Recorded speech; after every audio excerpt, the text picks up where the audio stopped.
Jacques Grisolet. Je m'appelle Paul Laurent. Je m'appelle Serge Archambault. Je m'appelle Michel Ozwald, O-Z-W-A-L-D. Je m'appelle André Dachary. Benoît. Marcel. Ah, vous, Marcel, d'accord.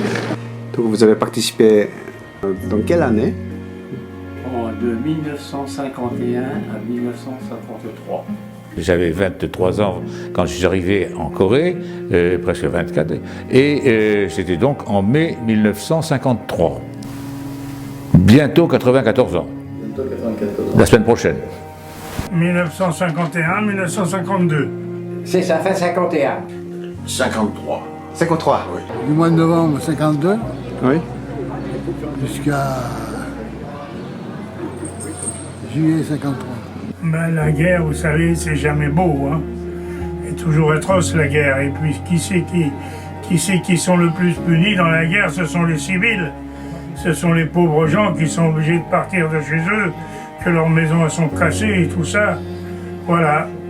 Hein, il faudrait que tout ça, ça s'arrête vite et que ça redevienne normalement, comme avant. C'est une vilaine chose. Ça ne devrait pas exister, quoi, c'est ça. Aimez-vous les uns les autres. Oui. Malheureusement, on le voit encore avec Poutine et l'Ukraine. Oui. C'est un peu la même chose, ce qui se passe, ce qui se passait à l'époque. Pourquoi il y a eu cette guerre de Corée? Pourquoi le 25 juin 1950, Kim, Corée du Nord, a voulu envahir la Corée du Sud? En fait, Kim voulait faire un seul État. Alors, je pense que maintenant, on a oublié pourquoi on en était là. Il n'y a pas beaucoup de la pêche, je crois. C'est vrai, hein, même en Corée. Hein. Tous les jours, il y a quelque chose à la frontière. Oui. Est-ce que vous êtes pour la réunification de Corée du Nord et Corée du Sud? Oui, mais s'en a fermé Kim Il-sung aussi. Ah oui, aujourd'hui c'est... Parce que, je sais pas, Kim moi, Jong. je la vois pas se réunir. Oui. Parce qu'avec les dirigeants nord-coréens, je sais pas comment ça. Oui. Eux, ils veulent bien réunir. Mais c'est eux qui prendraient le pouvoir C'est ça. du nord et sud. Oui. Faut se méfier. Que la paix soit envers tout le monde. Et je n'ai pas grand-chose à dire. Ça c'est les photos et les reportages.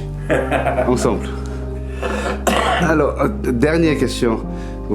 Est-ce que vous pouvez donner un mot pour les Coréens, pour que les Coréens du Nord et du Sud se réunifient? Et maintenant, aujourd'hui, je pense à ce qui se passe en Ukraine. Je trouve qu'il y a des similitudes avec la guerre de Corée. C'est exactement la même chose. Le dictateur communiste, à l'époque, guette depuis longtemps un pays qui va faire sa proie. Il intervient, et puis ça se bat. Et bon, en Corée, l'ONU a pris une décision d'intervenir. La personne n'intervient. Mais je crois que... parce que là, maintenant, on a les médias qui nous passent des photos, des reportages qui n'existaient pas à l'époque. C'est horrible ce qu'on voit. Alors, on ne peut pas être pour la guerre, c'est pas possible. On ne peut pas être pour la guerre, c'est pas croyable. Comment ça se terminera, je ne sais pas. J'ai l'impression qu'ils vont faire comme la Corée, qu'il y aura une partition. Il va y avoir une partie d'Ukraine communiste et une partie démocrate de l'autre côté, avec toujours la menace qu'un jour on envahit l'Ukraine du Sud. Je ne suis pas un technicien de réflexion sur les idées politiques, mais quel dommage. Quel dommage.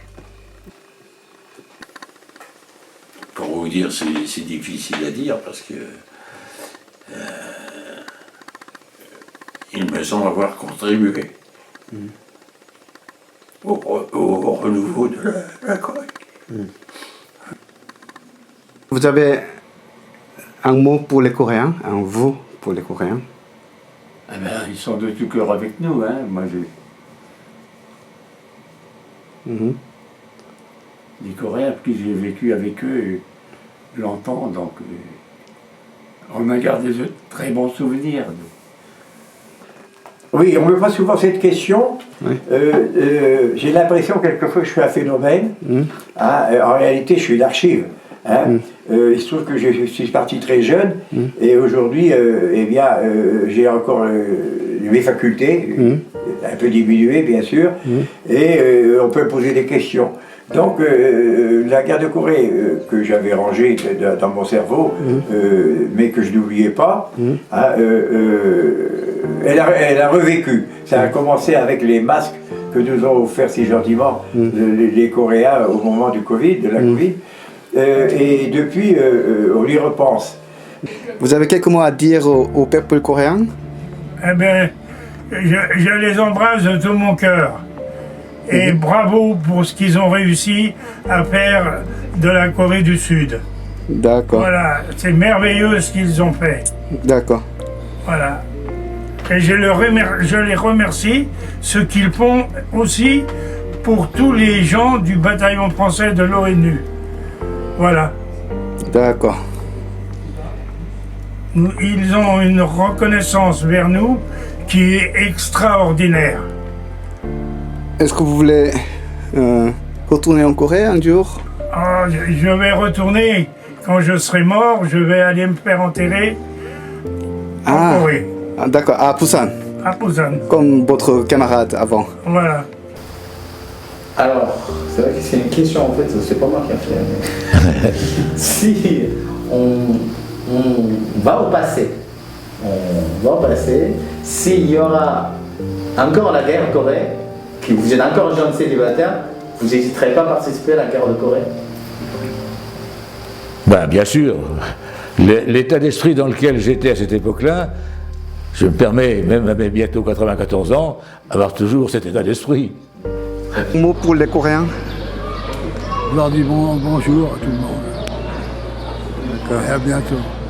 Mais moi, je suis toujours à la Corée. Surtout, merci de pouvoir de continuer à vous rappeler que les Nations Unies sont venues volontairement pour vous aider, pour éviter que le monde communiste n'envahisse toute la péninsule. Alors donc, j'ai un mot à leur dire, merci.